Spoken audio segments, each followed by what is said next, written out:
So, many of you are probably wondering why I have randomly decided to post a video of me on Facebook talking so late in the evening.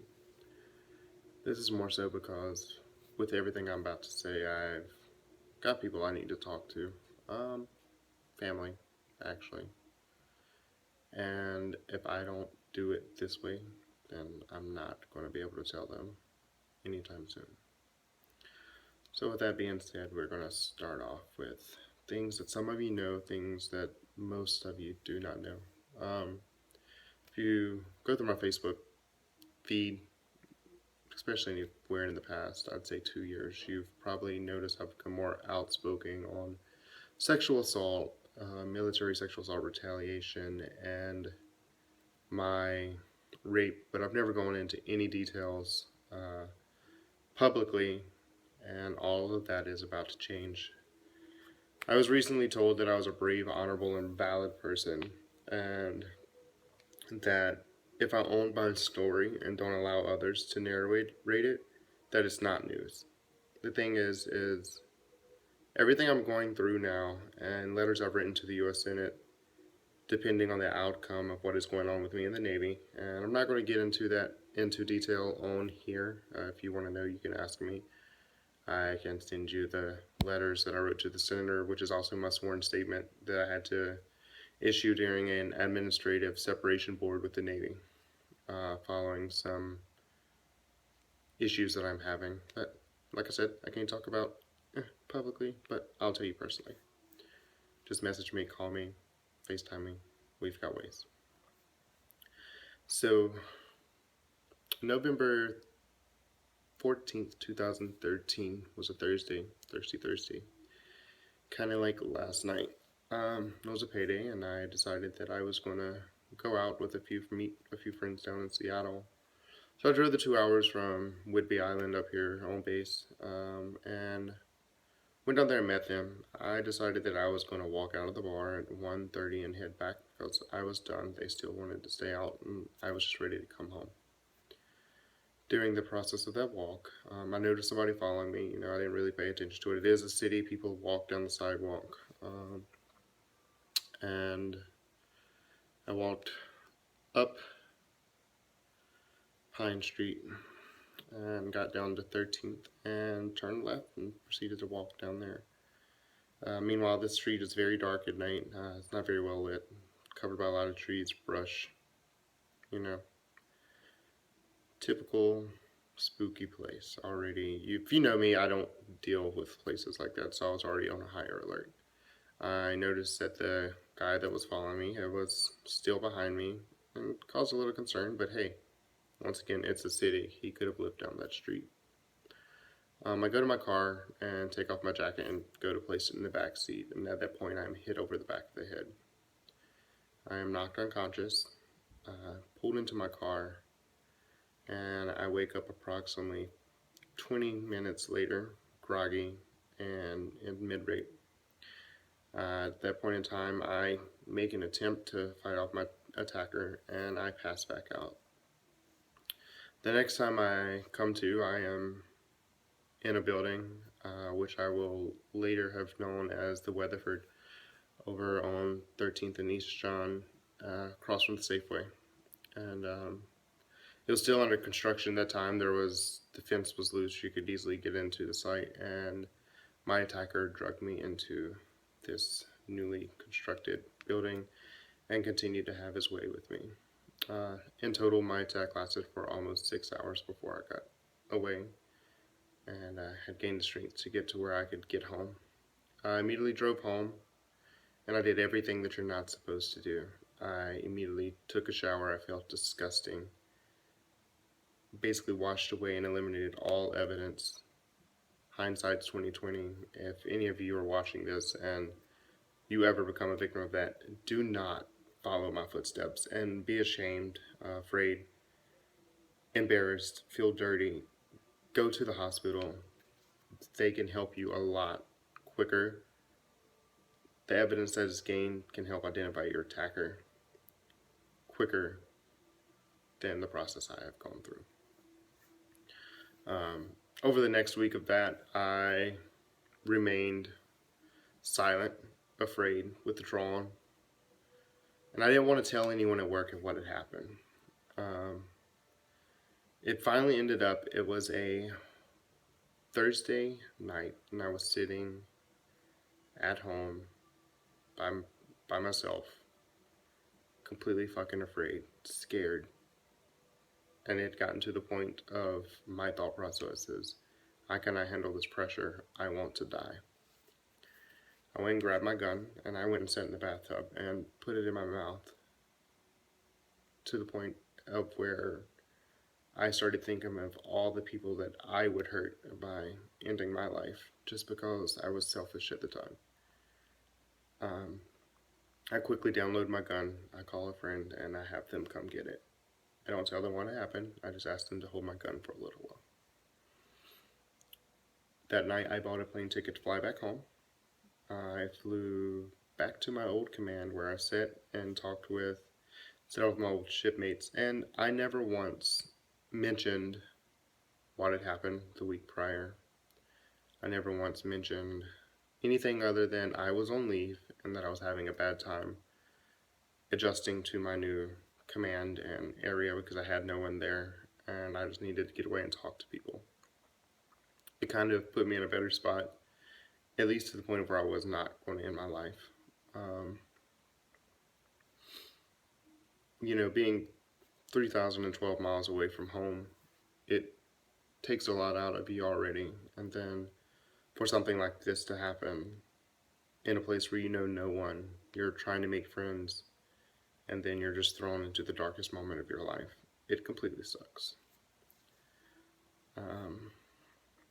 So let's fast forward a few months. We're not going to get into, well, I can get into this part. We all know that I ended up trying to fly back. I caught in a winter storm down in Dallas. It was the first ice storm of the season in November. It was the Monday before Thanksgiving. I arrived back to the command. It's the first time someone had asked me what had happened and was I okay. And I honestly, I looked like shit. I hadn't eaten for a few days, hadn't slept. Like, I looked like shit. So it caused Chief to ask questions, and we went and got the sapper and immediately went over to the base hospital where, although a week late, they started my SAFE exam, which is a sexual assault forensics examination. And for those of you that don't know what it is, it's probably one of the most degrading things besides the rape. It is meant to help you, but in your thought process, it's the worst thing that could ever happen to you. You pretty much, there's a nurse there, or a doctor, in my case it was a nurse, and a corpsman, since I am in the Navy. Two people I'd never met in my life, two people I don't know, along with a victim advocate from the SAPR program. And they're there getting my story, getting what happened, documenting it all. Then they pretty much strip you naked. They take pictures of all your injuries, draw blood work, urine samples, comb your hair, all your body hair. And then for me, the most invasive, embarrassing, and painful part was the moment that they went to check out my anal region and couldn't get the scope in there to see what damage had been caused because the trauma that I withstood was pretty intense, and there was some tearing, and it hurt, and I just couldn't stop tensing up to allow them the access to actually check me out. They immediately stopped the exam at that moment in time and documented what they could. Photographed, like I said, every inch of my body. That's everything. Every cut, every bruise, every scratch, every body part, your genitals, your butt, everything is covered in this assault kit. In the Navy, you don't have to report it to the cops immediately. You can do what's called a restricted report, which is what I did. I just wanted the mental health and the medical help, and that's what I got. So over the next few months, I got a little bit of trouble at work because I left and I didn't have leave shit. So they handled that in the way they had to handle it, and just ended up with a 6 months probation of a suspended bust, meaning I could have lost rank. I technically did lose rank, and if I would have messed up within that 6 month time frame, I would have gone from E5 to E4. Come January, I get some blood work done, and there's a little differences in some blood work, and they were a little bit hesitant to tell me what was going on. But they said, there's some things we're going to be monitoring over the next few months, but there's no need for alarm. And I said, okay, they're doctors. They know what they're talking about. Just we'll monitor it. I'll come in. We'll get tested for whatever's going on since you're not really cluing me in. And we'll go from there. Fear of the unknown led me not to go back for any of these blood tests until my command absolutely made me go, and that was September of 2014. So this past September. I go in and we do an HIV draw, which was my fear from January of why I wouldn't go. This was September 11th. Come September 23rd, the Navy is made aware of the fact that I am now HIV positive. I am not made aware until Friday, October 3rd, 2014. My commanding officer picked me out of work's meeting at the end of the day and took me up to his office to sit me down and tell me. He presented me with this letter from the Department of the Navy, to which it says that I had a blood draw on September 11, 2014, and that I tested positive for the HIV antibody, and that we needed to arrange travel and notification of myself, and for me to go down to the HIV evaluation unit in San Diego for validation testing and a medical evaluation. The validation sample was to rule out a false positive. So about a week after receiving this letter, I fly down to San Diego. I go through testing, and we find out that it is not a false positive, that it is a valid test. We also find out that I'm able to fight it without medication. So it's a blessing and a curse at the same time, so to say.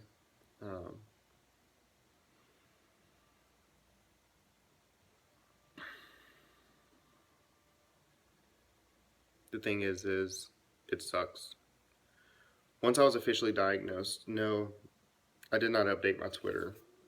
I did not update Facebook. I pretty much kept my diagnosis to myself, other than my mom, my roommate, and really good friend Emily.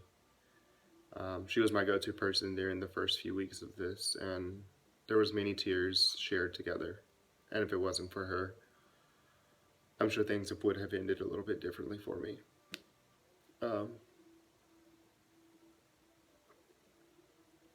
I've had supporters, and I've had others who, due to my honesty, have just walked away from me. Something I'm prepared to live for. It's the reason I'm posting this video today. I've not told my grandmother on my dad's side, and I've not told my dad. Two of the biggest people that I fear telling, because they're two people that mean a lot to me now. My grandmother's always been there for me. I'm so worried about letting her know what was going on. And many of you know that me and my dad have not had the best relationship, but we're getting there. And the fact that he just recently told me that he loves me and he's proud of the person I am has even more so pushed me not to want to tell him these things. Most of you would not know anything is wrong with me. I've kept smiling and joking because it helps ease the pain, the anger, and the fear. truthfully, I struggle daily on the inside. And one thing that, through many talks with many people, the chaplain obeys, my psychiatrist, really good friends, and people that I didn't even know that have reached out and that I've reached out to support me.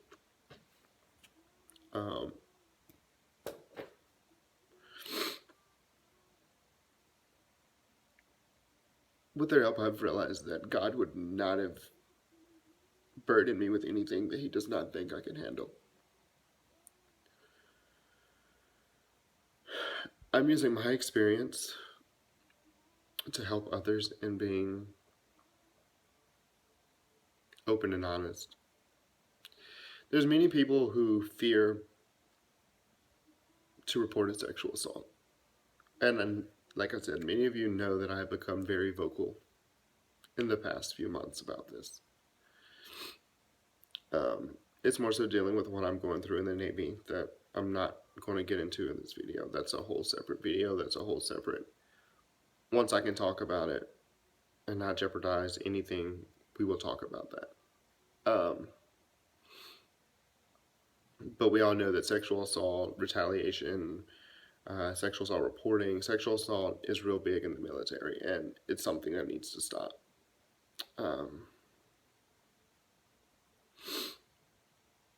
I'm just gonna keep on talking about it, and it's not gonna stop. It's something that provides me with comfort, I guess you could say. It keeps my mind off my personal struggles. The fact that I'm helping people who will sadly walk in my footsteps in the end of the day helps me. I don't know exactly how to explain how it helps me, but it makes me feel like I'm not a lost cause. I'm about to turn this off because I'm getting too emotional to continue, but I will leave you with these words. In being this honest, you may judge me. Some of you might even walk away from me, as some others have already done. You might gossip. That's fine. Please remove yourself from my life. It's not what I need around me. And you might not come near me, and that's perfectly fine, because I don't need toxic people in my life any longer. I need those who are going to be uplifting, supporting, and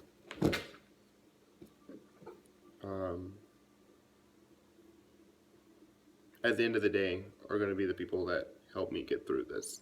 It's a struggle, and it's something that I'm ready to move on from. It's a bridge that I'm ready to cross.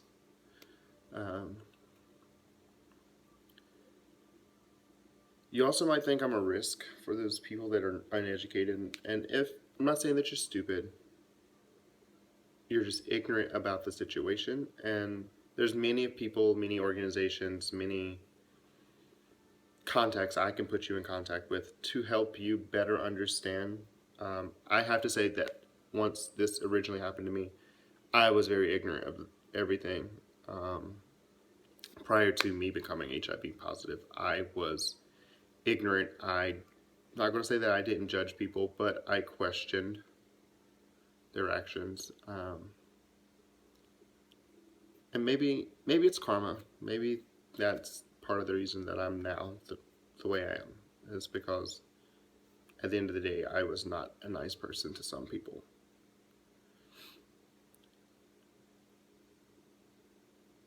It happens. And for those people who may see this, I am sorry. I never meant to hurt you or offend you, and I'm sorry. And I do mean it. So in everything that I've said, the one thing that I do want you guys to know is I'm still me. I'm still Chris. There's nothing changed. Maybe the only thing that has changed is I'm slightly more positive in more way than one. And we'll work on it. I'm doing good. I'm healthy. I'm on medications, and I am very lucky to have some of the best doctors in the world.